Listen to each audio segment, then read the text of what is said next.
Hello everyone. I hope I don't fuck this video up. I'm pretty wasted. But I got a lot of requests from people. Basically, they wanted to see the lines of code that I inserted into the Kodakuwa engine. As you know, it is an RPG Maker engine. So I wanted to convert it to make the Black Man video game. I wanted to convert the RPG engine into an action engine. And people were wondering how I did that. I did not write a bunch of JavaScript codes. I just basically thought outside of the box and just wrote a bunch of lines of code just to make this shit work.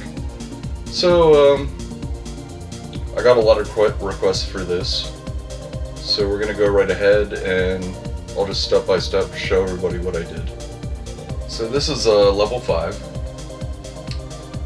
All these boxes are actually subroutines or events. That's what they call them. So we'll just start with this. Okay. So player X, player Y equals X and Y position of the player, obviously. Basically, to the pixel, not the grid. And enemy XY of this event. So what we want to do, well, for here, this is parallel triggered, it's below the characters. So if that's equal, since the dots aren't really moving, we can get away without, making a hitbox.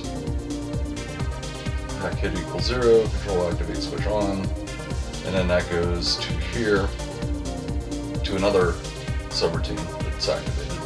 It's pretty Boolean. It'll do a common event, power pellet, and it'll activate another variable saying that, alright, he's invincible, and while this is going on, these guys are all going to turn blue, and you can eat them. And then erase that. Same goes with these. If pack hit equals 0, pack hit means you're in the middle of dying. So you can actually control your character while he flies up into the foreground. When he gets hit, and I don't want him eating dots and shit. So if and only if, this is a conditional. Then you play sound effect, and I did a lot of sound effects. Like a lot of these sound effects, they weren't preloaded with the engine. And then you just control the variables, overall score equals plus 10, and dust collected plus 1. And here's one of the first hurdles. I forgot about this. This is a common event, add 10s. And then common event, print score. Now because I can't introduce multi-dimensional arrays, like I can't introduce a DOS program or C++, or even a JavaScript plugin, which a lot of programmers do. However, I've found personally, maybe I'm doing something wrong. I don't know. I'm fucking drunk and high by noon every day. I don't fucking know what I'm doing. The only way for me to get this to work, the scoreboard. Let's go back to common events. Okay. Here's where it's interesting. Or not. Basically, this goes in increments. Add 10s, add hundreds, thousands, 10,000, 100,000, millions, 10 millions. So if you look at this, if 10s is greater than 9, then common event add hundreds. And you see where this is going. Hundreds is greater than 9, common event add thousands. And it goes on and on and on. And then 10,000s, blah blah blah. So basically it'll call all of these common events if that condition is met in the previous event. And that's how I got the scoreboard to work, because there is no pre-programmed scoreboard in RPGMP. Enemies. This is how the enemy AI works. Basically, I actually used the built-in thing. This thing will actually track the player.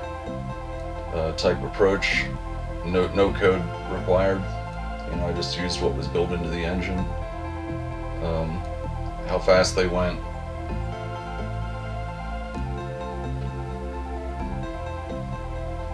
Now this checks. See, basically this is checking for collision. First, if you already completed the map and you run into somebody and you already collected all the dots, then it's going to go to control switch D, which would be number 5. So it does nothing. However,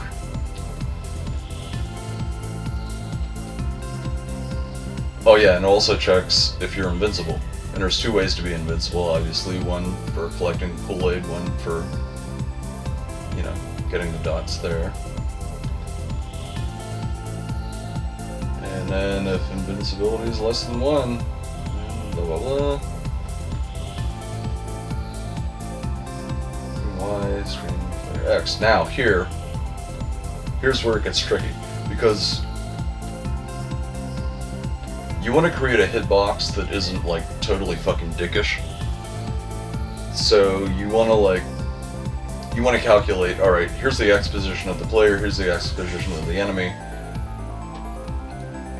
Now each sprite is 48 pixels long and 48 pixels tall. So you want to ascertain whether or not there's at least a 23 pixel overlap between the player and you know, the enemy. You don't want to go full 48 because both objects are moving, both player and enemy, and you're going to have a giant hitbox, and it's going to be too picky. So to make it realistic, I know it's weird, but you usually want to go like halfway into the enemy minus 1, and that just makes the game work. So you know, basically what you do is you set up your variables, screen X, screen Y of player, screen X, screen Y of the event, and then you calculate distance. Alright, so what you do is, but you want to generate an absolute value, and I'll explain why later. So you're taking the X distance of the player minus the X distance of the enemy. Now, if it's less than 0, then you're going to have to multiply it by -1, because we want an absolute value. And I'll explain why later. So if it's less than 25, if the absolute value of the X distance between the 2 objects is less than 25, then it goes to another conditional. If the Y distance is less than 25, then you're hit. That's how I programmed the hit detection. I'm not explaining this very well. I'm fucking drunk as fuck. I've been drinking since I was, what time is it now? Since I was 4 years old. But you know, we're getting there.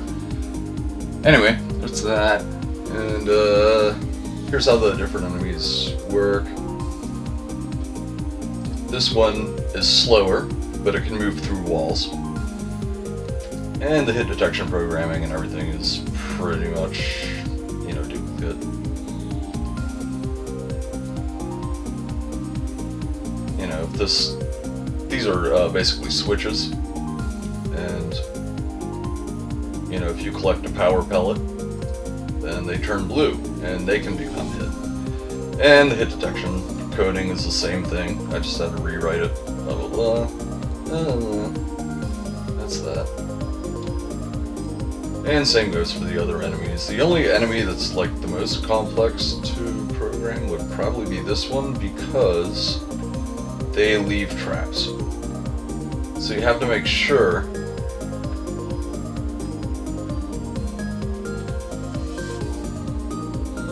oh yeah, and the traps they leave are actually oh, this is when they get eaten.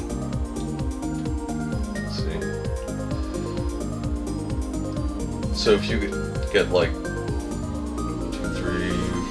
5, 6, 750 points, you have to call up 7 of these common events and 5 of these common events, and then print the little graphic, you know, the little 750 makes the thing disappear. So anyway, that's that.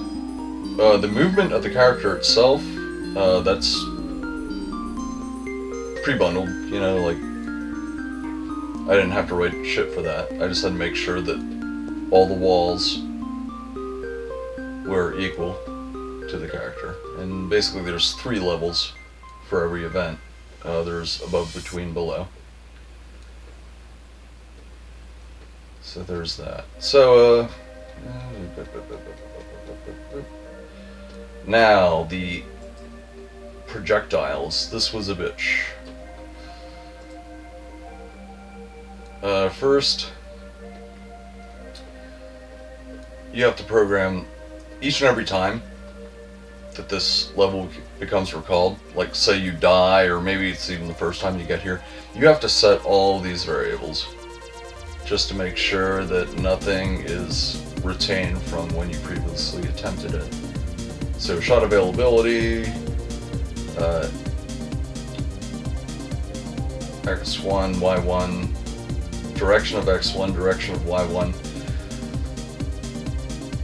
I'll explain all these variables, but basically this is like 700 lines of code right here. And look at all this garbage. Ugh. And it took me a week to get this shit to work. And then the bouncing for the fucking balls and shit, like this is... And this is just the initial variables. This isn't even the actual, like, AI. This is like, just from the offset, you have to set all that shit to that.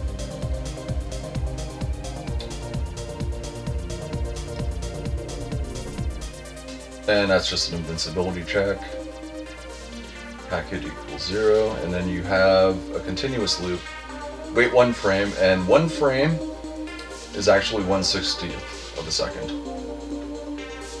And there's a reason for that. If you don't include that line of code, the game fucking freezes up. Or it doesn't freeze up, it just gets really fucking choppy, like all the animations. So you always want to include that line of code. Wait, for any continuous loop, wait at least 1 frame. Even if you want it to like look like it's going continuously, always wait at least 1. Or it's just gonna like infinity. It's hard to explain. So you're looking at item timer, +1, and this means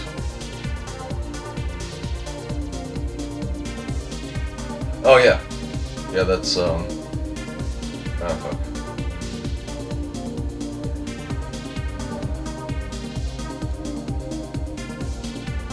Oh, okay. So this is when he's invincible, when he drinks the Kool-Aid. And if this is greater than 0, that's when he has the power pellet. Then you decrease this value by 1. And if another conditional invincibility is -1. And if you recall in the previous subroutines, there's always that initial conditional. Like whenever you collide with something, one of the first things it checks is the invincibility. Is this guy gonna die or what? And common event, check for a 1-up. Basically, 1-ups are awarded every so many thousand. I think it's like 20,000. I forget how I did it. I could always go into it. Huh, why not?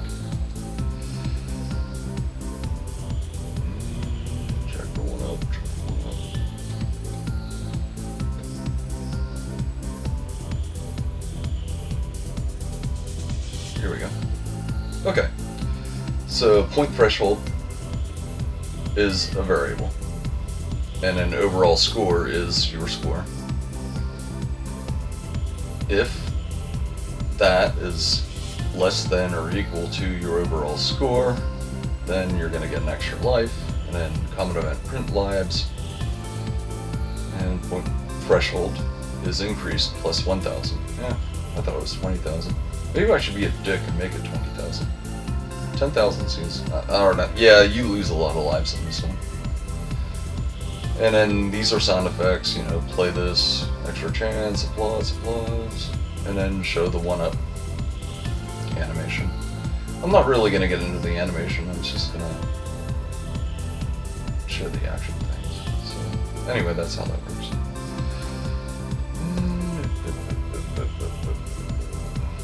Oh, the boss intro. This is just how he appears on the screen. This goes to self switch A and common event lightning curtain. That's basically just a special effect.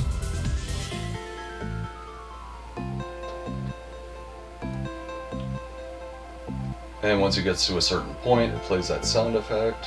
And black lines like that. We go to B. Now here's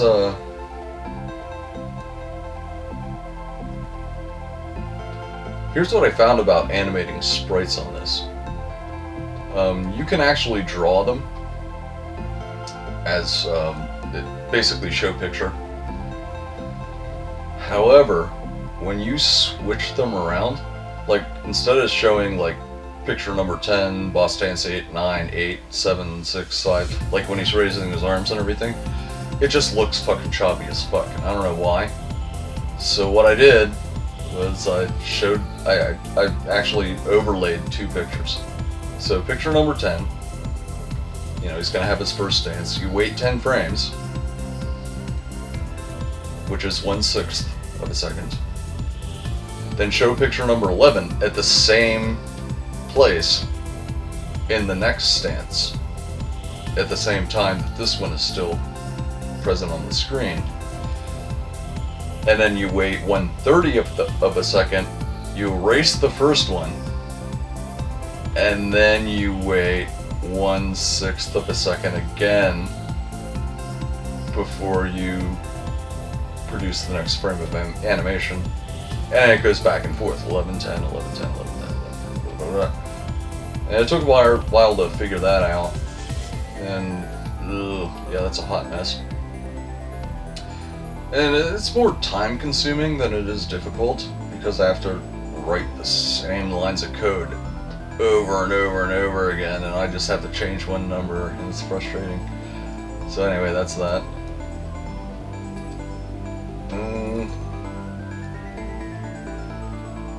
And all these lines basically just check whether or not he's dead or not.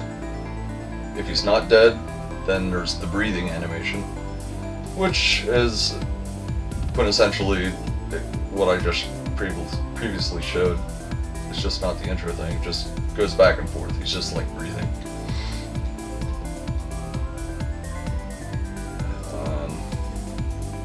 The pain in the ass one was the fucking projectiles. Oh yeah. This is just a short subroutine. Basically it's an infinite loop. You know, wait 1 frame. I always do that if it's running parallel to everything else that's going on.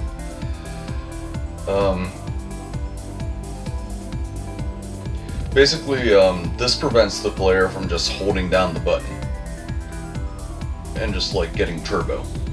Like you actually have to physically press the button over and over and over again. And Black Man will throw spears as quickly as the player presses the button. But it just checks to make sure that the button is not pressed for a split second before you hit the button again. That's what that does. This one, oh god, yeah, I think this is, alright. This is why,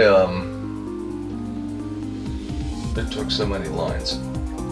Because I could not say x parenthesis 1 equals this, and then just do a for next loop, x equals x plus 1. I had to do this. I had to write the same lines of code over and over and over and over. Because as you can see, you can have 8 things on the screen at the same time. And not only do you have to track where they came from, you know, the x and y position of the player, but the direction that the player is facing. So here we go, like, you know, x sphere 1 equals plus direction x1, and y sphere 1 direction x, direction y1. Because if you're just turning around constantly and throwing shit in different directions, then this little engine that could, you know, kind of controls which direction things are going to go, and the picture is going to show. You know, if direction x equals 1 and direction y equals 1, then it's going to be a sphere pointing downward like that. And conversely, you know, if that was negative, then, you know, it'd be pointing up. If x was plus 1 and direction y was 0, it would be pointing to the right, and conversely to the left. So this is how this works. Blah, blah, blah, blah, blah, and that goes down to that.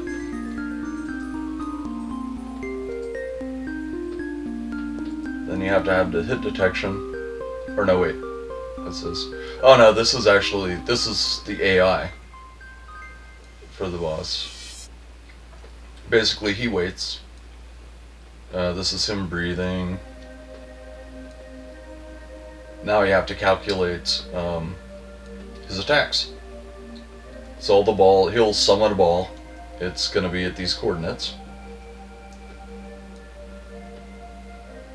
And then if... Oh yeah, and then it randomizes too. This is difficult to explain. Okay. The trajectory of each ball is always going to be randomized. It's never going to be the same way twice. So we're not just bouncing at right angles off of the walls. It's either going to be like a slant like this, or just like kind of like that, or anything. So basically the first variable is going to be randomized between -8 and +8.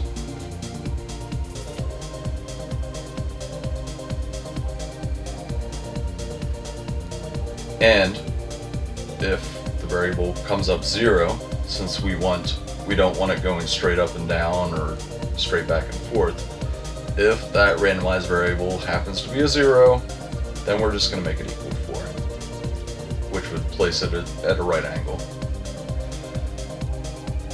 And then same for the y.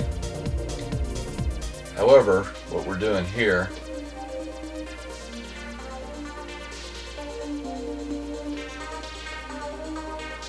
okay, if it's less than or equal to 0, then we're gonna generate another absolute value. We're gonna multiply that by -1. Because variable is not the x or y direction. This is just a variable. Okay? So we already established the direction x equals variable, which is just short for variable. Now what we're going to do is multiply that by -1, because we don't want the things going too quickly. If it chose 8 and 8, it would be zipping all over the place. So you don't want that. So we're going to subtract 9 from that. And then we're going to multiply that by -1. So basically, if you have an X speed going at 8, then the Y speed is only going to be 1. So it's going to be like this. Because you don't want 8 and 8. Because that would just be like, it'd be all over the fucking screen. And yeah, fuck you, player, you're dead, no matter what. So this is why I did this. So basically it offsets it. So let's say the X direction was 1, the Y direction would be 7. And then blah blah blah, and there's all this crap. And then it just does it for all 3. He doesn't throw more than 3 balls on the screen. Just because it would be impossible to dodge them all. And I did introduce, I actually made another demo video. I didn't post it on my page on my Facebook page because I didn't want to get another strike against my account. So anyway, basically what happens is these lines of code repeat for all 3 balls. It's it's the same thing.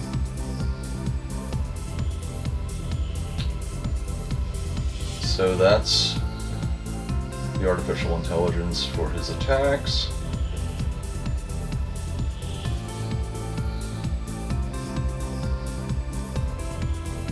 This just checks the boss's hit points. If you hit him enough times, hit points goes below 1, then it goes into this.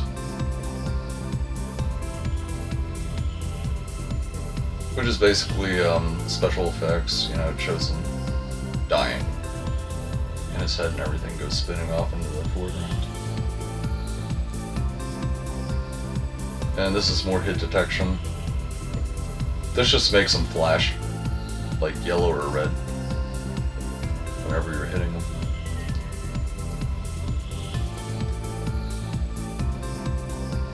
And these are a series of control switches. This makes him flash faster as he's becoming more dead.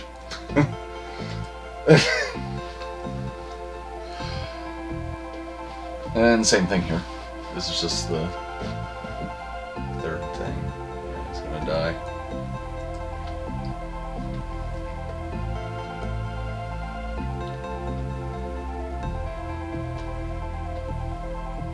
Oh, this controls, this controls how the balls bounce off of the walls. This is the rebound thing. So basically, you have your X and Y directions, as I enucleated before in one of those previous subroutines. So whenever the direction of the ball exceeds a certain point, then you have to reverse it. So you have to multiply by -1. And also, same thing with the Y direction. If the Y direction exceeds a certain point on the map, you have to make it rebound. So this is all, that's all that, what this is. So direction of X is -1. If the Y exceeds or is less than, the top of the screen, then it's going to rebound. You have to program it so to multiply itself by -1. So the next time you say, you recall the other subroutine that says X equals X plus DX, Y equals Y plus DY, it's going to, shift that sprite in the proper direction. So that's all that is. And the rotation, I also randomized the sound effects. That's a common event. It was pretty simple, I just 8 different frequencies of the same sound effect, and I just randomized it.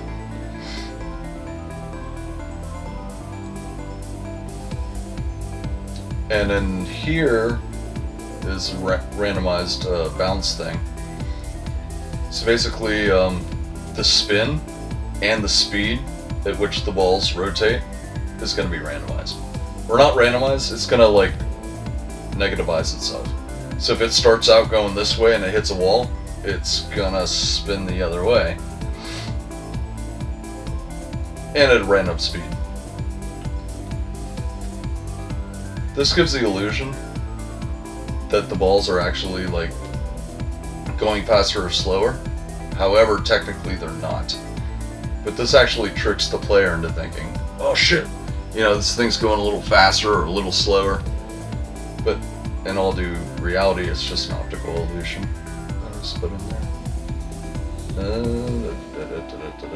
This is just hit detection, making sure that, you know, same as the ghosts or the KKK members, you know, whatever. It's just making sure that you're not getting hit by shit, or it goes to the common event, death.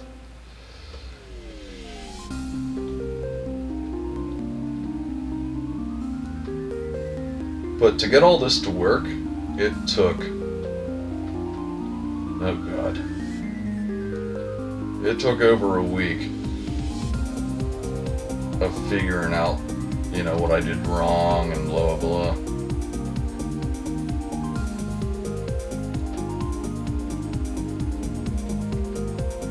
Now this basically finishes it off.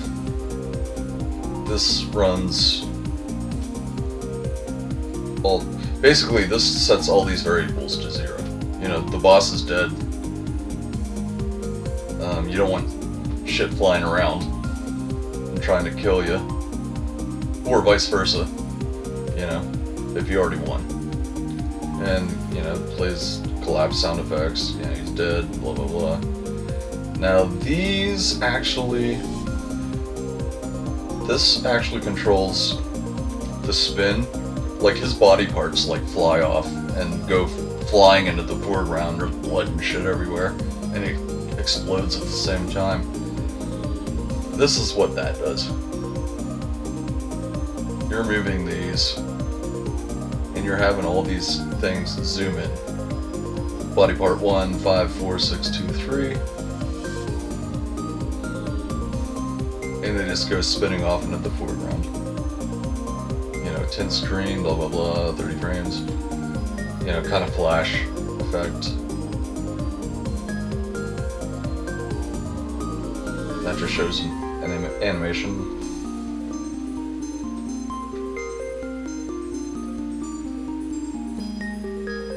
And here are a bunch of conditionals. Basically, it's gonna track where the body parts are flying out. And once they get to these coordinates, it's just gonna erase the picture. And then, oh, level complete. Boss is dead. Congratulations. And here's the hit detection for the boss.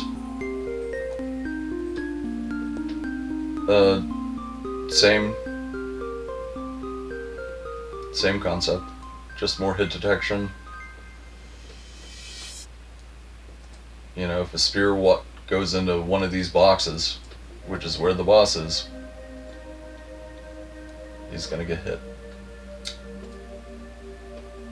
And then the walls themselves, once again, hit detection. You have to check each spear. Here we go. See what happens? It'll show an animation. Spear collision right, spear collision left. Conditional if that's less than 25. And remember, it's 48 pixels per spray. So we know if it's less than 25, then there's going to be a collision. As long as the X1 is less than 25 as well. So you erase the spear, you do the animation,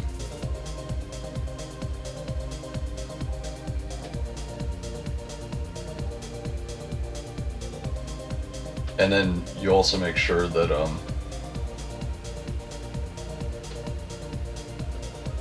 these variables are set to negatives and zeros. Otherwise, the computer's going to think that the spheres are still on the screen, and then it's going to continue to fly, and it'll eventually generate. It'll basically freeze up the program. So you don't want that. So you had to do this. Yeah. So basically, it checks it for each and every one, because once more, I cannot type in multi-dimensional arrays. The Kadokawa engine will not support it. This turned into a long fucking video. So basically, I'm just like writing the same thing over and over and over again, just changing the number, +1. So anyway, that's how I made the RPG Maker engine run an action program. It was a pain in the ass, but I never have to type all that shit in ever again. And I got my shit slippers. Hello, where are the shit slippers? So, yeah, we're just gonna end it right here. Alright, I hope that was informative. Alright, have a very bath salty day.